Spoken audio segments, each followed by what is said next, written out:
Hello everyone, welcome to ప్రవీస్ kitchen. ఈరోజు మనం పప్పు ఉండ్రాలని ఎలా చేసుకోవాలో చూద్దాం.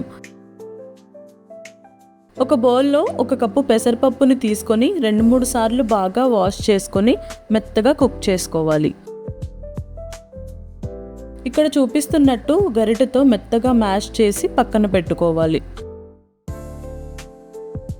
ఇప్పుడు వేరే ప్యాన్లో 1 కప్పు నీళ్లు వేసి వేడయ్యాక చిటికెడు ఉప్పు వేసి కరగనివ్వాలి. ఇప్పుడు ఇందులోకి 1 కప్పు బియ్యం పిండిని వేయాలి. 1-2 నిమిషాలకి బియ్యం పిండి నీళ్ళని అబ్జార్బ్ చేసుకుంటుందండి. ఇక్కడ చూపిస్తున్నట్టు గరిటెతో ప్రెస్ చేసుకొని స్టవ్ ఆఫ్ చేసుకోవాలి.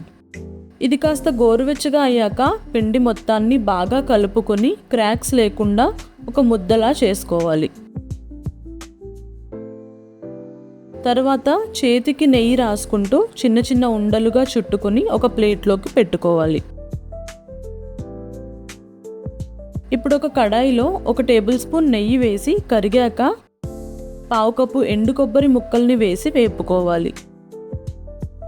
ఇవి కాస్త వేగాక 1 పిడికెడు జీడిపప్పు పలుకుల్ని వేసి లైట్ గోల్డెన్ బ్రౌన్ కలర్ వచ్చాక కొద్దిగా కిస్మిస్లని వేసి వేపి తీసి పక్కనుంచుకోవాలి.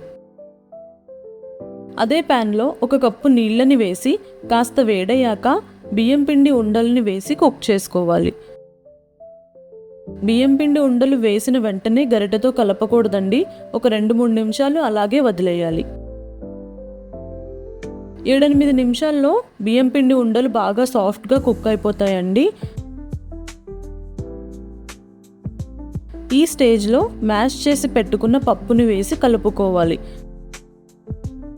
పప్పు ఉండ్రాలతో పాటు ఉడుకుతున్నప్పుడు ఇందులోకి 4 దంచిన యాలకుల పొడిని వేసి కలుపుకోవాలి.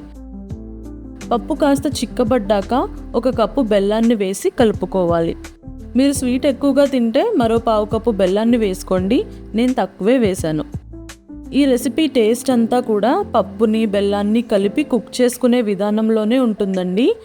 బెల్లం పూర్తిగా కరిగి నీరు ఎగిరిపోయి పప్పుతో పాటు ఇలా దగ్గర పడేంత వరకు కుక్ అవ్వాలి. అప్పుడే రుచి. కన్సిస్టెన్సీ ఇలా ఉన్నప్పుడు స్టవ్ ఆఫ్ చేసుకోవాలి. చల్లారిన తర్వాత మరింత చిక్కబడుతుంది. ఫైనల్గా ఫ్రై చేసి పెట్టుకున్న డ్రై ఫ్రూట్స్ని వేసుకుంటే పప్పు ఉండ్రాళ్ళు రెడీ. ఈ పప్పు ఉండ్రాలని వినాయకుడికి నైవేద్యంగా పెడతారండి. టేస్ట్ చాలా చాలా బాగుంటుంది. మీరు ఎప్పుడూ ట్రై చేయకపోతే గనక ఒకసారి ఇలా ట్రై చేసి చూడండి, డెఫినెట్గా నచ్చుతుంది మీకు.